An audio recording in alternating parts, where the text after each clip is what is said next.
I've got another simple question. Do you ever, when you go to bed at night, do you have any regrets? Do you have any remorse for your complicity Senator, in these crimes? I mean, your open border policy has aided and abetted the murder of Americans, the rape of Americans. People have lost their loved ones because of this catastrophe, this open border policy. Do you have? Thank you, Mr. Chairman Emeritus, Mr. Secretary. You've seen this chart before.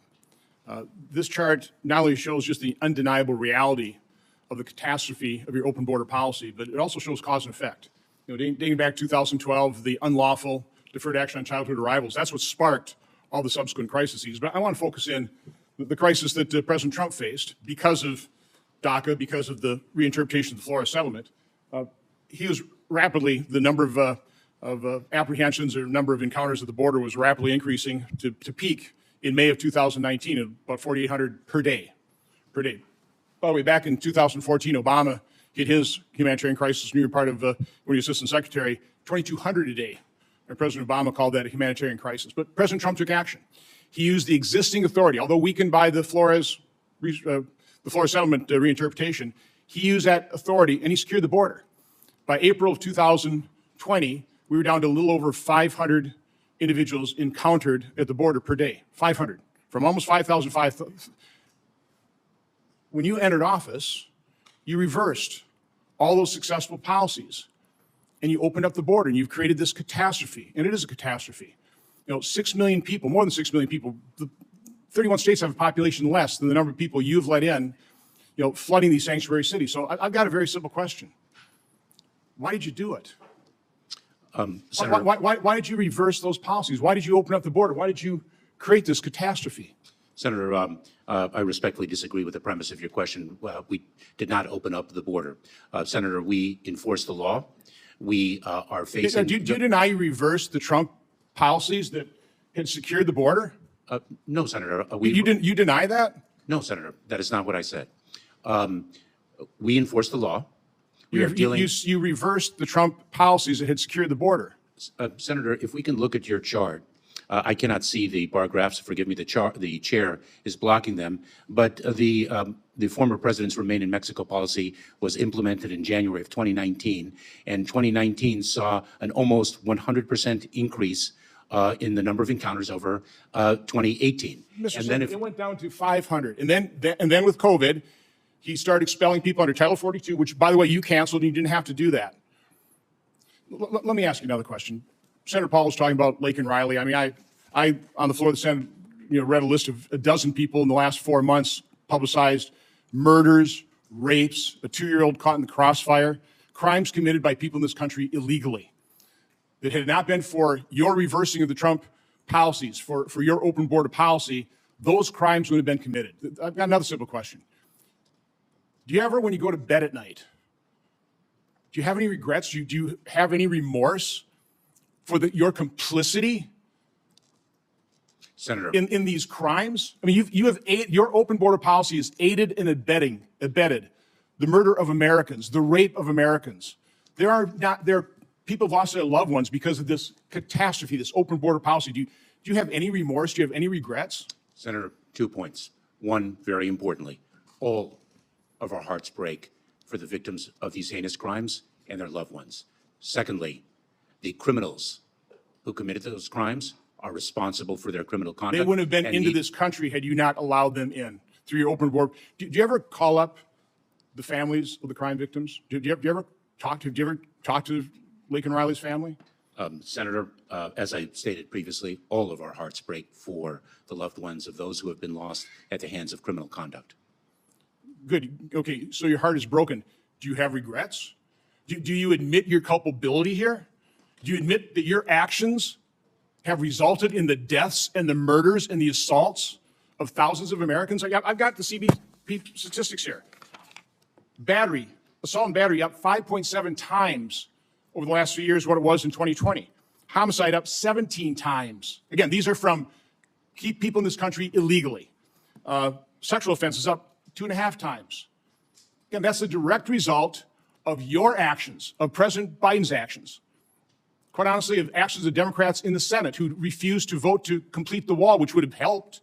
It's not the full solution. The full solution is actually having a president and Secretary of Homeland Security that wants a secure border. Our problem is we have a president, a Secretary of Homeland Security, Democrats in Congress, who want an open border that caused this problem, and they won't admit it. They won't admit it. President Trump had the authority, used that exact same presidential authority to open up the border. Now you refuse to secure the border. And by the way, this bipartisan bill, let me paraphrase, pretty accurate quote of Senator Schumer to Politico. He said, we were playing chess, they were playing checkers, and we got our Ukraine funding. And we're in a lot better shape than we were 3 months ago on the border. You weren't negotiating to secure the border. You were negotiating for political cover for yourself, for President Biden, or for the Democrats in the Senate and Congress. That's what you were doing. You were not serious. If you were serious about securing the border, you could have done it. By the way, if you were serious about having a closed border, a secure border, you would have let it remain secure. You would have left those policies that worked, that secured the border, that would have allowed us to establish a functioning legal immigration system. But you blew it all up. And that's the result. That's the result. That's the catastrophe. And you've been denying before this committee repeatedly that this isn't even it's not even a problem, Senator. It's a challenge. This is a catastrophe, Mr. And I cannot believe you have no remorse. Expired. Senator Langford. Secretary Mayorkas, you and I have spent a lot of time together. The room had grown tense long before the shouting began. Senator Ron Johnson, his voice sharp with fury, leaned forward over the microphone. The air between him and Secretary Alejandro Mayorkas charged like a live wire. Charts were raised, accusations were hurled, and the moment quickly became something more than a policy debate. It became a trial, not just of one man, but of the country's conscience. Johnson's words were relentless. "Why did you do it?" he demanded. "Why did you reverse those policies? Why did you open up the border?" His voice trembled with conviction and anger, the kind that comes from believing a nation is under siege. He painted a portrait of chaos, 6 million crossings, cities flooded, crimes committed by undocumented migrants. His message was clear. This was not just a failure of governance. It was, in his eyes, a moral betrayal. And across from him sat Secretary Mayorkas, calm, steady, almost eerily composed. His words were quiet, deliberate.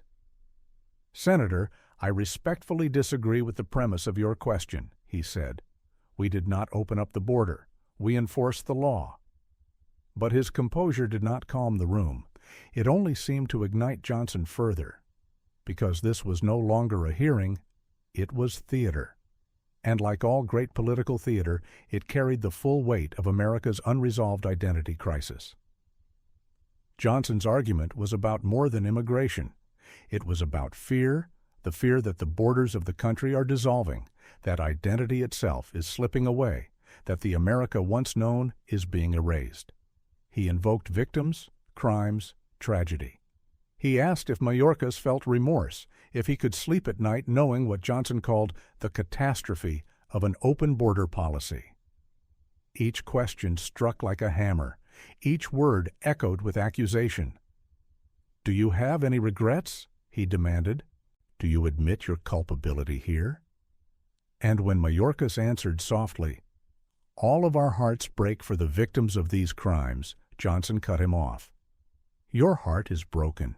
Do you have remorse?" The room fell into a rhythm of confrontation, the senator's fury against the secretary's restraint.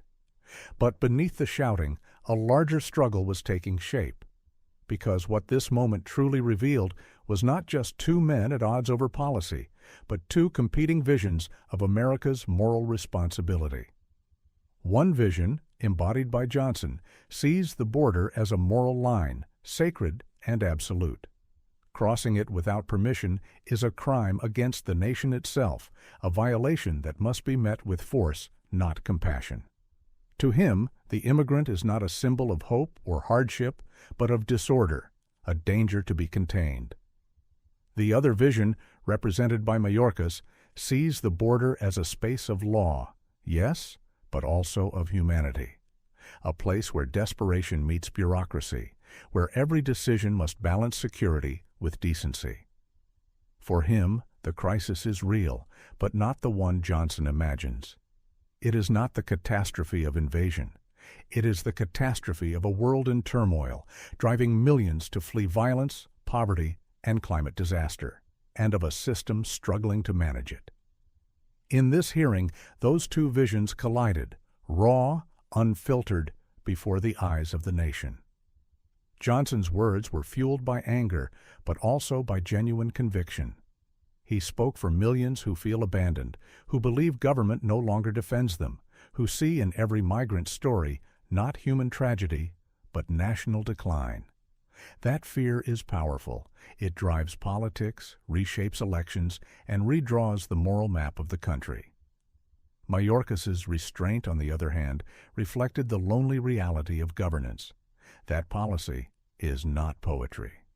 That enforcement, compassion, and law must coexist uneasily in the same breath. He refused to take Johnson's bait, not out of indifference, but out of the understanding that once you surrender to rage, truth itself becomes collateral damage. The exchange was more than a clash of personalities. It was a mirror held up to the nation's soul. Because this is the truth, America's immigration debate is not about numbers. It's about identity. It's about what it means to belong, to be safe, to be free. It's about whether we can look at human suffering and see people, or whether we only see threats. When Johnson listed statistics, battery up 5-fold, homicide up 17 times, he wasn't just citing data. He was wielding fear as proof. When Mayorkas said, "The criminals are responsible for their crimes," he was drawing a line between human choice and political scapegoating, between tragedy and exploitation. And in that space between them lies the struggle for America's moral center.